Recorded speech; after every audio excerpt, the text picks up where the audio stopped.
2 अक्टूबर के Indian express के newspaper से जो भी एग्ज़ाम के पॉइंट ऑफ व्यू से इम्पोर्टेंट न्यूज़ है आज वो सिर्फ देखेंगे, और जो भी डिटेल न्यूज़ हैं जिस पर मेंस का आंसर बन सकता है उसके बारे में हम एक डिटेल वीडियो लेके आएंगे जिसमें प्रीलिम्स, मेंस और इंटरव्यू के रिगार्डिंग सारी डिटेल्स होंगी, जिसमें इंट्रोडक्शन, बॉडी, कंक्लूजन के फॉर्मेट में पूरे अच्छे तरीके से डिटेल्ड होगा। तो ये सिर्फ और सिर्फ एक ऊपर ऊपर से न्यूज़ के बारे में बताएगा, ठीक है। और ये मेरे बारे में कुछ जानकारी है। मेरा नाम शिवम है, मैं यूनिवर्सिटी ऑफ दिल्ली से पास आउट हूँ। जीआरएफ है मेरा पॉलिटिकल साइंस में, और मैंने यूपीएससी का मेंस 2 बार लिखा हुआ है, और मैं मेंस की कॉपी इवेलुएट करता हूँ फॉर पॉलिटिकल साइंस ऑप्शनल और GS4 GS2, और मैंने इन 2 ऑर्गेनाइजेशन में काम किया है इस मेंस के टाइम पे। चलिए शुरू करते हैं।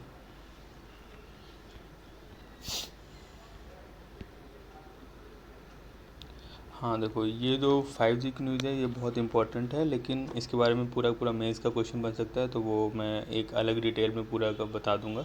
बट इसमें जो इम्पोर्टेंट है वो देखने वाली बात यह है कि ये वाला ब्लॉग, इसमें 5G की स्पीड मैक्सिमम 10 गीगाबाइट पर सेकंड होगी, जबकि 4G की 100 होती है।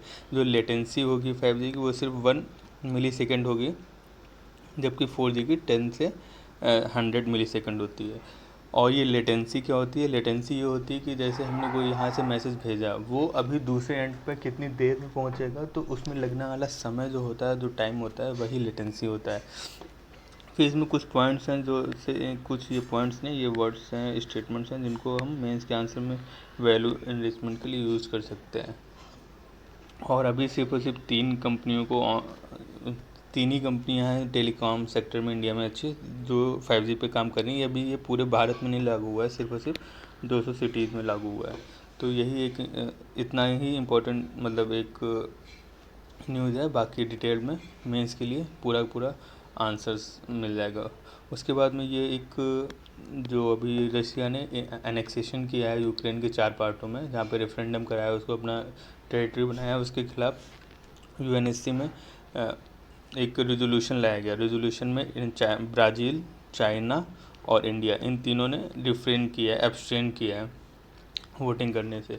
और ये इसको वही वेस्ट कंट्रीज़ लेके आए थे, और ये रेजोल्यूशन पास नहीं हो पाया है क्योंकि चाइना ने तो वोट नहीं किया, और रशिया भी जो एक परमानेंट मेंबर है उसने वीटो किया है।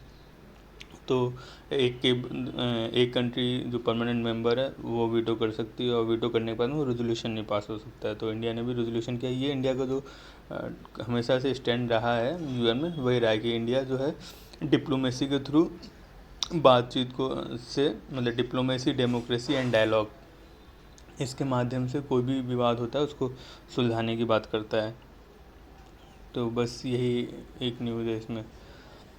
और इस पेज में हाँ एक ये है, इसको मतलब एज अ पॉइंट मेंस में यूज़ कर सकते हैं और कुछ नहीं, कि जो पॉल्यूशन कंट्रोल सर्टिफिकेट होते हैं ना, सिर्फ और सिर्फ वही वाले जो वाहन है दिल्ली में भी अलाउड किए जाएंगे, क्योंकि यहाँ पे अभी पॉल्यूशन बढ़ रहा है जैसे जैसे विंटर आ रहा है। तो मेंस में आंसर में ऐसे यूज़ कर सकते हैं कि जो पॉल्यूशन कंट्रोल सर्टिफिकेट हैं वो मैंडेटरी भी कर सकते हैं, नहीं मैंडेटरी कर सकते हैं तो उसको ज़्यादा स्ट्रिक्टली तरीके से फॉलो कर सकते हैं। वैसे दिल्ली में क्या किया है, जब तक ये सर्टिफिकेट नहीं होगा तब तक तुम पेट्रोल पंप में जाके तुम फ्यूल नहीं भरवा सकते हो अपनी गाड़ी में। तो बस ये एक न्यूज़ है ऊपर से। फिर ये 5G वाली वही पूरा का पूरा मेंस के हिसाब से लिखना होगा, तो ये मैं बता दूंगा। उसके बाद में नेक्स्ट पेज में हाँ एक ये न्यूज़ अच्छी है। न्यूज़ का मतलब you can use as an example in GS4 paper कि सॉरी, ये अनएथिकल प्रैक्टिस क्या है, मतलब जो कॉन्ट्रैक्ट पे वर्कर्स काम कर रहे हैं उसमें, वो ऑफिस आवर्स में अपने ऑफिस में नहीं होते हैं। तो ये एक अनएथिकल प्रैक्टिस है, तो इसको बंद होना चाहिए। इसको लेके ही अभी एक मेमो जारी किया गया है, ऑफिशियल मेमो, कि ऐसा नहीं करना है किसी को। तो यही एक न्यूज़ है इस पेज की, और इस पेज में कोई इम्पोर्टेंट हमारे काम की न्यूज़ नहीं है, न्यूज़ तो बहुत सारी हैं। उसके बाद में एक नेक्स्ट पेज पे ये न्यूज़ है GRAP, graded response action plan क्या होता है। इस पूरी न्यूज़ में बस एक यही मतलब इम्पॉर्टेंट है कि हमें पता होना चाहिए जीआरएपी क्या है। ग्रेडेड रिस्पॉन्स एक्शन प्लान वो होता है कि जब दिल्ली की विंटर आते आते एयर पोल्यूशन बहुत बेकार होने लगता है, तो धीरे धीरे जैसे जैसे एयर क्वालिटी डिग्रेड होती है वैसे वैसे स्ट्रिक्ट एक्शंस स्टार्ट हो जाते हैं। सॉरी, ये ग्रेडेड रिस्पॉन्स एक्शन प्लान जो है वो दिल्ली की जैसे जैसे एयर क्वालिटी डिग्रेड होगी वैसे वैसे जो रिस्ट्रिक्शंस होते हैं वो ज़्यादा से ज़्यादा कठोर बना दिए जाते हैं। तो वही इंडिया में मतलब दिल्ली में इस बार लागू होने वाला है। इस बार के हर बार ही लागू होता है, इस बार फिर से लागू होने वाला है। एयर क्वालिटी अभी मॉडरेट लेवल पे है, लेकिन फिर भी इसको स्टार्ट कर रहे हैं ताकि पहले से ही एक्शन कुछ लिए जा सकें। इसके लिए तो एयर क्वालिटी चेक की जाती है, तो एक एयर क्वालिटी इंडिकेटर होता है या फिर एक सफ़र फोरकास्टिंग सिस्टम होता है। इन दोनों के माध्यम से एयर क्वालिटी को मॉनिटर करते हैं, फिर जीआरएपी को लागू करते हैं। तो ये सिर्फ और सिर्फ दिल्ली और एनसीआर मतलब नेशनल कैपिटल रीजन के लिए ही होता है ये। उसके बाद में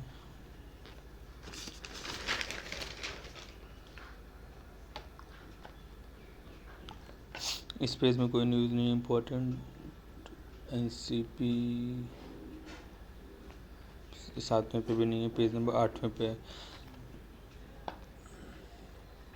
पेज नंबर 8वें में भी नहीं है। हम सीधे पेज नंबर 9 पे चलते हैं। पेज नंबर 9 पे वही है जो मैं अभी स्टार्टिंग में बता चुका हूँ, यूएनएससी में जो रिजोल्यूशन हुआ उसके बारे में।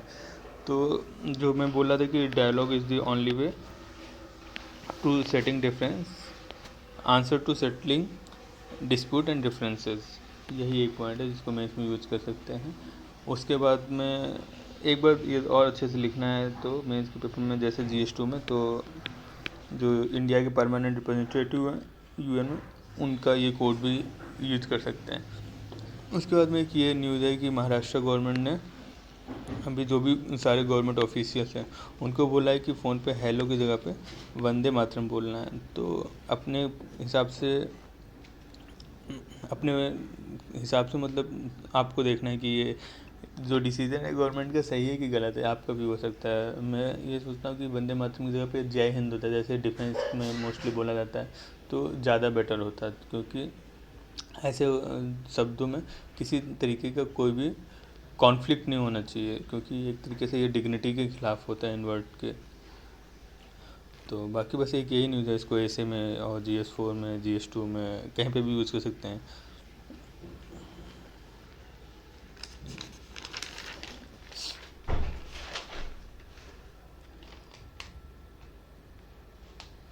उसके बाद में एक ये है, Mumbai based petrol chemical firm है, उसको यूएस ने सैंक्शंस लगा दिए हैं। किसके अंतर्गत? एक काटसा एक्ट है। काटसा एक्ट का मतलब यह है कि जो भी ईरान, नॉर्थ कोरिया और रसिया से इंपोर्ट करेगा चीज़ें या फिर डिफेंस डील करेगा, उसके खिलाफ यूएस सैंक्शंस लगाता है उस एक्ट के तहत। तो इंडियन कंपनी है, पहली इंडियन कंपनी अभी प्रेजेंट टाइम पे है जिसके ऊपर यूएस ने सैंक्शंस लगाए। किस लिए लगाए? क्योंकि ये ईरान से ट्रेड डील कर रहा था। ईरान के पेट्रोलियम प्रोडक्ट्स को एशिया और साउथ एशिया में ये बेच रहा था।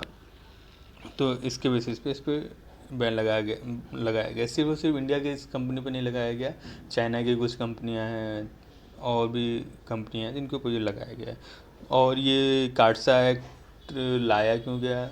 जिसमें ईरान का क्या मैटर है? ईरान का मैटर जो है JCPOA, मतलब joint comprehensive plan of action है। ये एक तरीके का जो अमेरिका और ईरान के बीच में न्यूक्लियर डील था, जिसमें सिर्फ अमेरिका नहीं था, वेस्ट के और P5 मेंबर जो हैं यूएन के वो +1 वो मेंबर ने ईरान के साथ में न्यूक्लियर डील किया था। बट जब ये न्यूक्लियर डील से यूएसए बाहर गया, JCPOA टूटा, तब ईरान पे सेंक्शंस लगाए गए थे। और उन सेंक्शंस के बाद में उसके साथ में जो भी डील कर रहा है उसको ऊपर काटसा एक्ट के तहत सेंक्शंस लगाया जा रहा है। तो उसी कॉन्टेक्स्ट में ये अभी इंडिया के ऊपर लगाया गया है। इंडिया के ऊपर नहीं, सॉरी, इंडियन कंपनी के ऊपर लगाया गया है। उसके बाद में हाँ, ये मिड डे मील में अभी एक रिसेंटली न्यूज़ थी कि यूपी के अयोध्या में एक मिड डे स्कूल में चावल और नमक सर्व किया जा रहा था बच्चों को। तो उसको as a case study use कर सकते हैं। और उसी कॉन्टेक्स्ट में ये भी देख सकते हैं कि अभी जो सेंट्रल गवर्नमेंट ने है ना, मिड डे मील में पर चाइल्ड को जो भी के ऊपर जो भी खर्चा होता है पैसा, उसमें 9.6% का हाइक किया है, जो मतलब सही डायरेक्शन में लिया गया एक स्टेप है।